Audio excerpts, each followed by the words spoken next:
Hello, and welcome to the second ever Letters for Little Heroes weekly virtue letter. This week we take a look at what my favourite philosopher Aristotle had to say about raising happy children. Although he had the answers way back then, unfortunately no one ever really teaches us how to be good parents, so it's something we have to learn for ourselves. If you're listening to this, you've made a great start because you want your children to be happy. So thank you for listening, and I hope this helps. The fact is that the Western world has known the foundations of raising happy children since Aristotle shared his guide to living well more than 2,000 years ago. It's called Nicomachean Ethics, and it remains his most important work on how to live a good life. For parents, two things are clear.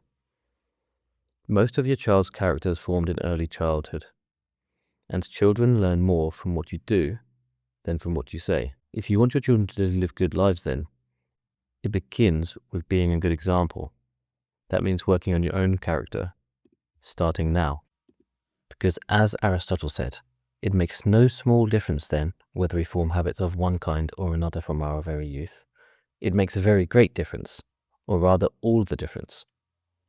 This essay will show you how. Aristotle makes three things clear. Firstly, that character is formed early. Secondly, that habit shapes destiny. And thirdly, that the family is the first school of virtue. This is why Nicomachean Ethics is still studied in elite educational institutions and leadership programs today. Most children, however, will never attend elite institutions. So if you won't help form your child's character, who will? Are you willing to leave it to chance? Aristotle believed that moral lectures are insufficient on their own. He's quoted as teaching that arguments and teaching are not powerful with all people. The soul of the student must first be cultivated by habits.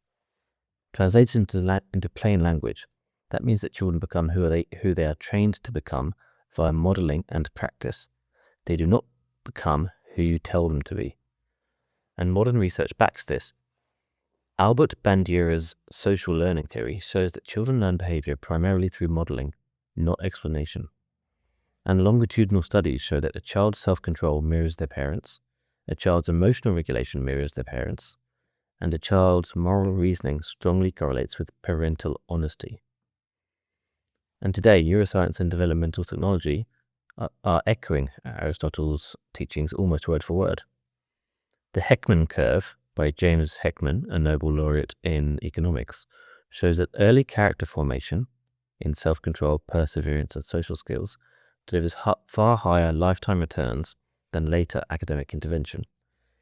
And the Harvard Center on the Developing Child finds that early relational environments shape executive function, emotional regulation, and moral reasoning.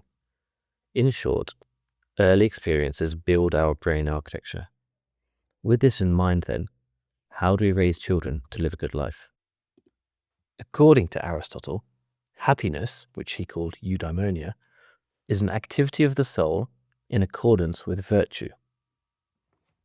In Nicomachean Ethics, he asks a single central question.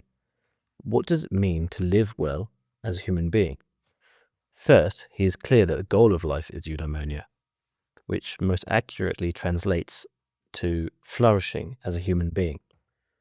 Secondly, as most great philosophers agree, the path to eudaimonia, to human flourishing, is to live with virtue. But what does that mean?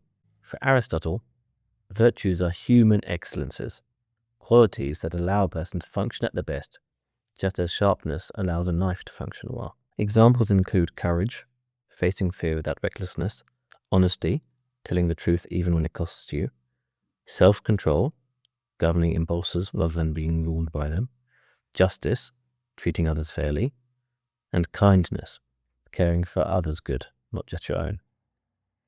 To live with virtue, then, is to live with an excellent and stable character.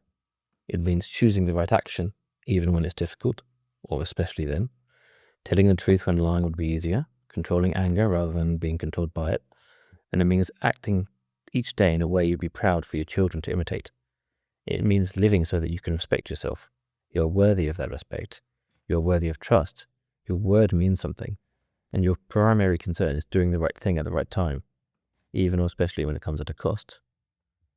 For Aristotle, though, Virtue was a balance.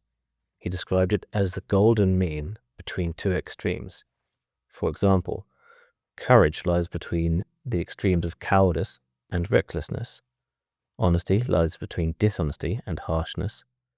Generosity lies between stinginess and waste. And virtue does not deny emotion. It simply governs our behavior. If we want to improve our character today, then, we should bear in mind another of Aristotle's quotes, that one swallow does not make a summer, nor does one day, and so too one day or a short time does not make a man blessed and happy. This echoes one of his most famous ideas, that excellence is not a single act but a habit formed over time. Character develops as repeated actions take root, gradually reshaping our behavior. Yet it is also true that any one of us can choose differently today.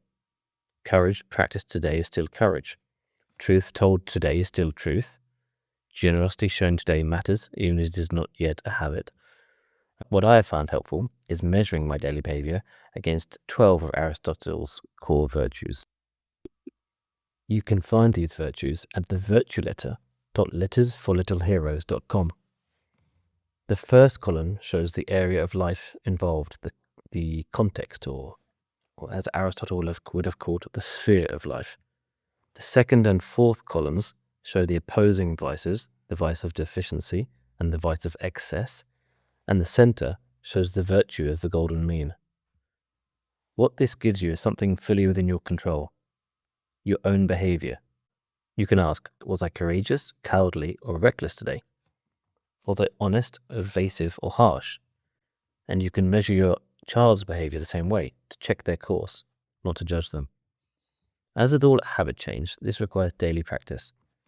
You may even wish to print the table and keep it visible, as I do.